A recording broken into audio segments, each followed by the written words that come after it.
வாழ்க, குருவே துணை, குரு அடி போற்றி. ஸ்ரீ பாலசுப்பிரமணியர் அருளால் ஆன்மீக அன்பர்கள், ஜோதிட அன்பர்கள், நேயர்கள் அனைவருக்கும் அன்பான வணக்கங்கள். நான் உங்கள் வாழ்க வளமுடன் ஜோதிடர் ஸ்ரீ குரு சுந்தரவடிவேல். இப்போ பார்த்தீங்கன்னா இந்த வருடத்தின் 2025 மூன்றாவது பெயர்ச்சியான ராகு கேதுக்களின் பெயர்ச்சியை பற்றி முழுமையாக பார்க்க இருக்கிறோம். இவங்க பார்த்தீங்கன்னா வருகின்ற மே மாதம் 18ஆம் தேதி ஞாயிற்றுக்கிழமை பெயர்ச்சி ஆகுறாங்க.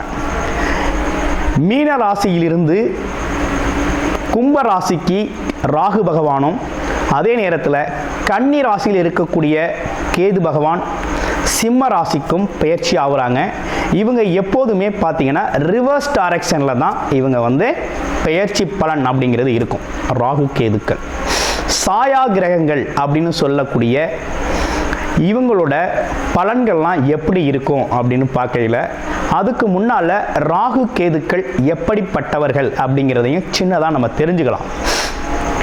ராகு அப்படிங்கிறவர் பார்த்தீங்கன்னா உலக போகங்களை அனைத்தையும் கொடுத்து பிற்பகுதியில் அதற்கான அனைத்து விதமான வாய்ப்புகளையும் கொடுப்பார். ராகு உலக போகங்களில் அனைத்து விதமான வாய்ப்புகளையும் கொடுத்து பிற்பகுதியில் அதன் மூலமாக சின்ன சின்ன தவறுகளை செய்ய வச்சு சிறு தண்டனைகளையும் கொடுக்கறது மட்டும் இல்லாமல் கொடுக்கிறவர் தான் ராகு.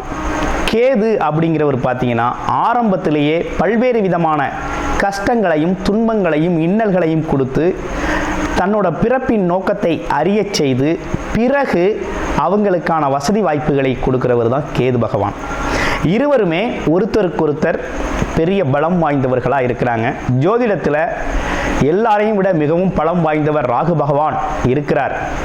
அதை விட ஒருபடி மிஞ்சி கேது பகவானும் இருக்கிறார். இப்போ இவங்களை தாண்டி மிகப்பெரிய விஷயங்களை இந்த ஜோதிடத்தில் செய்ய முடியாது. இந்த ராகு கேதுக்கள் அப்படிங்கிறது பார்த்தீங்கன்னா சந்திரன் சூரியனை நெருங்கி செல்லுது அப்படின்னா சந்திர கிரகணம், சூரிய கிரகணம் அப்படிங்கிறது ஏற்படக்கூடிய ஒரு அமைப்பு இருக்குது. அடுத்து ராகு கேதுக்களுக்கு இடையில ஒருத்தரோட பிறப்பு ஜாதகத்தில் கிரகங்கள் அனைத்துமே அடைபட்டு போச்சு அப்படின்னா கால சர்ப்ப தோஷம் அப்படிங்கிற ஒரு பாதிப்பு ஏற்படும். இந்த காலகட்டத்தில் உங்கள் ஜாதகத்தில் எந்த கிரகம் உச்சம் ஆட்சி பெற்று வலிமையாக இருந்தாலும் அதோட பலன்களை முழுமையாக நம்ம அனுபவிக்க முடியாது அப்படிங்கிற ஒரு சூழ்நிலை இருக்குது. இப்படிப்பட்ட கிரக அமைப்புகளோடு இருக்கக்கூடிய ராகு அப்படிங்கிறது பாட்டனார் சம்பந்தப்பட்ட வம்சவழி சம்பந்தப்பட்ட விஷயத்தையும், கேது அப்படிங்கிறது ஆன்மம் உள்நிலை சம்பந்தப்பட்ட விஷயத்தையும், அம்மா வர்க்கம் சம்பந்தப்பட்ட விஷயத்தையும் குறிப்பெடுத்து தரக்கூடிய ஒரு அமைப்பு அப்படிங்கிறது தான் ராகு கேதுக்கள். இப்படிப்பட்ட ராகு கேதுக்கள் என்ன விதமான பலன்களை தர இருக்குது, இதில் உங்களுடைய ராசிக்கு இந்த பெயர்ச்சி பலன்கள் எப்படி இருக்கு அப்படிங்கிறத முழுமையாக இப்போ பார்க்க இருக்கிறோம். மேச ராசி காலச்சக்கரத்தின் முதல் ராசியான உங்களுக்கு ராகு கேது பெயர்ச்சி பலன்கள் எப்படி இருக்குது அப்படின்னு பார்க்குறோம். இதுவரையும் ராகு பகவான் 12ஆம் இடத்துல சஞ்சாரம் செஞ்சுக்கிட்டு இருந்தவர் 11ஆம் இடமான லாபஸ்தானம் சொல்லக்கூடிய ஆசைகள் எண்ணங்கள் நிறைவேறக்கூடிய ஒரு அற்புதமான இடத்துக்கு பெயர்ச்சி ஆயிருக்காரு. 6ஆம் இடத்துல இருந்து பல்வேறு விதமான சிரமங்களை கொடுத்துக்கிட்டு இருந்த கேது பகவான், உடல் ஆரோக்கிய குறைபாடை கொடுத்துக்கிட்டு இருந்த கேது பகவான் இப்போ 5ஆம் இடத்திற்கு ஞானக்காரகன் சொல்லக்கூடியவர் 5ஆம் இடத்துக்கு பயிற்சி ஆகியிருக்கார். இந்த 5, 11ஆம் இடங்களின் பயிற்சி அப்படிங்கிறது, இந்த ராகு கேதுக்களின் பயிற்சி அப்படிங்கிறது உங்கள் ஜாதகத்தில் எப்படி வேலை செய்ய போகுது, 1.5 வருடம் அந்த ராகு அப்படிங்கிறது பயணம் செய்வாங்க. அப்போ இந்த 1.5 வருட காலம் எப்படி இருக்க போகுது அப்படின்னு பார்த்தோம்னா, உங்களுடைய ராசியிலிருந்து 11ஆம் இடத்துல இருக்க ராகு பகவான் அப்படிங்கிறது, ராகு அப்படின்னாலே உலக சுகபோகங்களை, எண்ணங்களை, ஆசைகளை அதிகப்படுத்தி தரக்கூடியவர். தன்னோட பலம் பலவீனம் அப்படிங்கிறதெல்லாம் தாண்டி அப்பாற்பட்டு சில விஷயத்தை அளிக்கக்கூடியவர் தான் ராகு.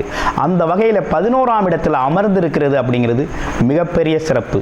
அதாவது அசுப கிரகங்கள் அப்படின்னு சொல்லக்கூடிய கிரகங்கள் பார்த்தீங்கன்னா 3, 6, 10, 11ஆம் இடங்களில் அமர்ந்தால் அந்த இடத்திற்கான பலன்களை முழுமையாக தரக்கூடிய ஒரு அமைப்பு இருக்குது.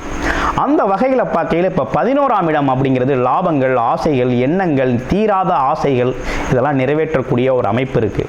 ராகுங்கிறது இயற்கையாகவே பாட்டனார் முன்வழி அதாவது நமக்கு முன்னோர்கள் சம்பந்தப்பட்ட வம்சவழி சம்பந்தப்பட்ட விஷயத்தை குறிக்கக்கூடியவர். அப்போ காலங்காலமாக உங்கள் வம்ச வழியில் இருந்து வந்த ஆசைகள், எண்ணங்கள், நீங்கள் பிறப்பதற்கு முன்னால் இருந்த அந்த ஆத்மாவில் இருந்த சில முக்கிய குறிப்புகள் அனைத்தையும் பார்த்தீங்கன்னா இந்த காலகட்டத்தில் நிறைவேற்றுறதுக்கான எதிர்பாராத தீராத ஆசைகள், அனுபவங்கள் அனைத்தையும் இந்த காலகட்டத்தில் நீங்கள் எடுத்துக்க முடியும். அந்த வகையில் ராகு ரொம்ப அம்சமாக அமர்ந்திருக்கிறார். அப்போ அமர்ந்திருக்கிற இடம் அப்படிங்கிறது 11ஆம் இடம். அந்த இடத்தை முழுமையாகவே இந்த கிரகம் ஆக்கிரமிப்பு செய்து அந்த இடத்தோட பலனை அப்படியே வாரி வழங்கக்கூடிய தன்மை உண்டு. ஆனால் இருந்தாலும் இன்னொரு விஷயம் என்னன்னு கேட்டிங்கன்னா, அந்த இடத்தை கொடுத்த சனி பகவான் பார்த்தீங்கன்னா 12ஆம் இடத்துல வந்து மறைஞ்சிட்டார். அப்போ கொஞ்சம் பலம் குறைவாகவே இருக்கும். அதை பற்றிய கவலை வேண்டியதில்லை. ஏன்னா அடுத்து வரக்கூடிய இந்த குரு பயிற்சியால் குரு பார்வை அப்படிங்கிறது ராகு மேலே படக்கூடாது. அதுவும் 9ஆம் பார்வையாக சிறப்பு பார்வையாக ராகு மேலே விழுகிறதுனால உங்களுக்கு பார்த்தீங்கன்னா இந்த காலகட்டம் அப்படிங்கிறது மேசராசிக்கு ராகுவால் பயன் அப்படிங்கிறது நிறையவே பயனடைய போகிறீங்க அப்படிங்கிறதுல எந்த மாற்றமும் இல்லை. அப்போ என்னன்னா அதிதீவிர முயற்சி எடுத்த அனைத்து விஷயங்களையும் இந்த காலகட்டத்தில் நிறைவேற்றிக்கலாம். அசையும் மற்றும் அசையா சொத்துக்கள் செய்கிறது.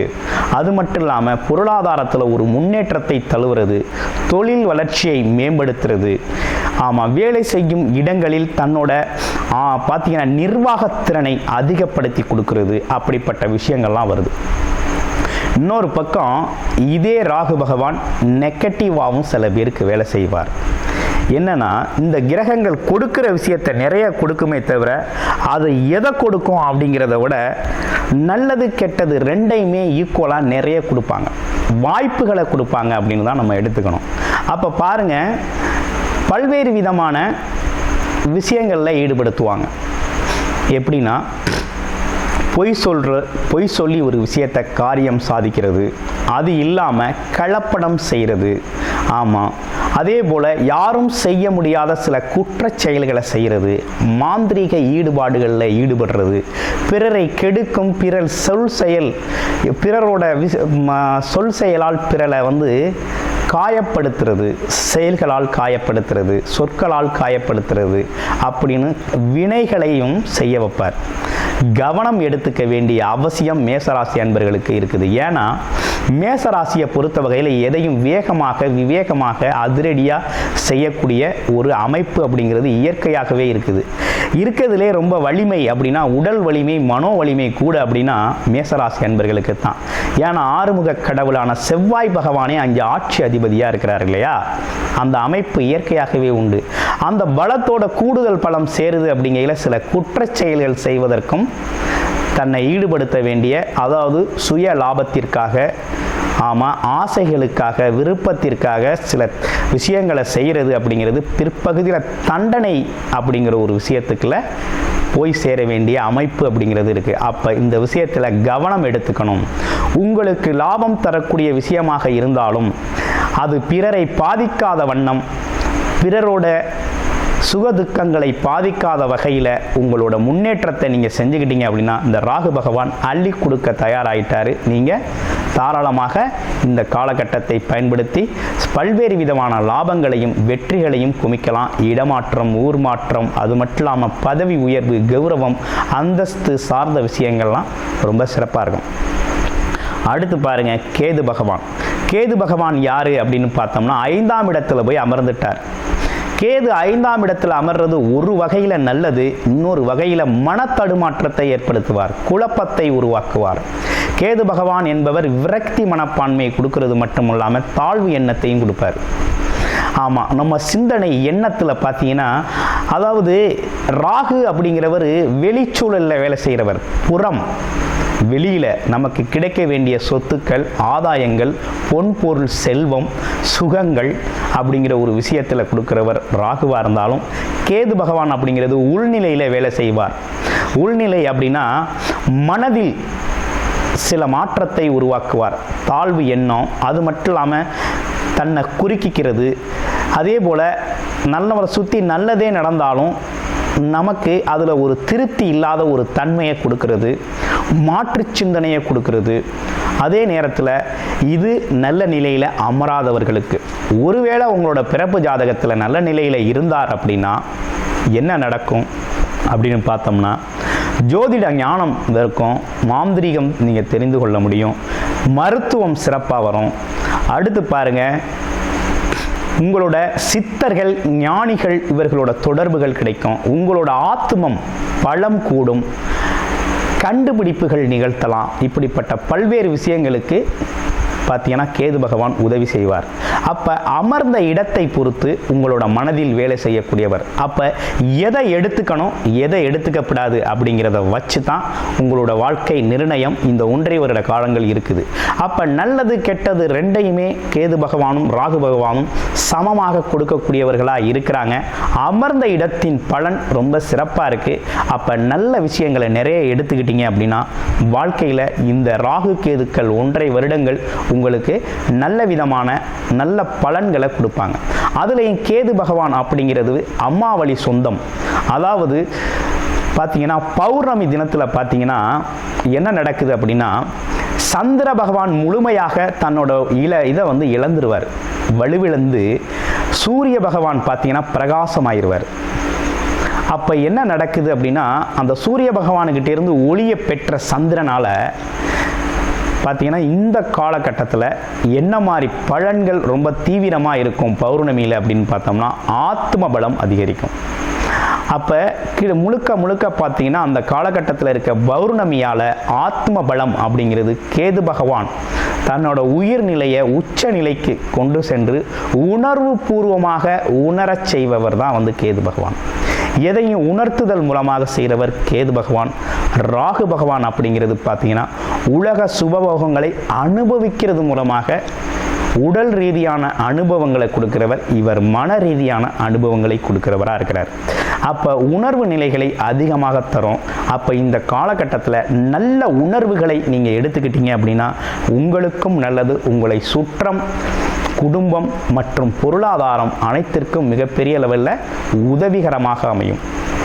இந்த காலகட்டத்தில் 5ஆம் இடத்தில் இருக்க கேது பகவானால் கொஞ்சம் சிறு மனத்தடுமாற்றம் வரும் இல்லையா, அதற்கு என்ன பரிகாரம் செய்யலாம் அப்படின்னு பார்த்தோம்னா, விநாயகர் வழிபாடு அப்படிங்கிறத தொடர்ச்சியாக நீங்கள் இந்த வருடம் இந்த 1.5 வருடங்களும் விநாயகர் வழிபாடு, அதே நேரத்தில் சித்த பீடங்கள், அதே போல் பார்த்தீங்கன்னாக்க சித்தர் வசிப்பிடங்கள், அதே போல் இந்த மாதிரி ஒரு முக்கியமாக ஞானிகள் இவங்களோட சந்திப்புகள், அதே போல் நல்ல ஆத்ம ஞான புத்தகங்கள் படிக்கிறது மூலமாக உங்களோட மனதின் தடுமாற்றத்தை சரி செய்யலாம் அப்படிங்கிறது மாதிரி இந்த காலகட்டத்தில் ரெமெடி அமைஞ்சிருக்கு. அதே போல் ராகு பகவான் விஷயத்தில் எல்லாத்துலேயுமே கவனமாக செயல்படணும். கிடைக்குது அப்படின்னு சொல்லி நிறைய ஈடுபடுறதும், அதில் அதீதமாக தன்னை மறந்து செயல்படுறதுனால பல்வேறு விதமான தண்டனைகளையும் அனுபவிக்க செய்யக்கூடிய அமைப்பு அப்படிங்கிறதும் இருக்குது. அப்போ முற்பகல் செய்யின் பிற்பகல் விளையும் அப்படிங்கிறது ராகுவுக்கும். அதே போல் இன்னொரு விஷயம் என்னன்னு கேட்டிங்க அப்படின்னு கேட்டிங்கன்னா, நம்மளோட எண்ணம் போல் வாழ்வு அப்படிங்கிறது தான் கேதுவுக்கும் இந்த காலகட்டத்தில் உங்களுக்கு அமைஞ்சிருக்குது. அப்போ சிறப்பான ஸ்தான பலம் பெற்றிருக்குது. குரு பார்வை அப்படிங்கிறதும் அம்சமாக அமைஞ்சிருக்குது. எது மேலே அப்படின்னா 10ஆம் இடத்துல இருக்க ராகு மேலே அமைஞ்சிருக்குது. அப்போ தொழில் வளர்ச்சி, பதவி உயர்வு, முன்னேற்றம் சார்ந்த விஷயங்கள், அதிகாரங்கள் இவை அனைத்தும் கைக்கு சேரும். ரொம்ப அற்புதமாக அமைஞ்சிருக்கக்கூடிய இந்த பயிற்சி அப்படிங்கிறது சிறப்பாக இருக்குது.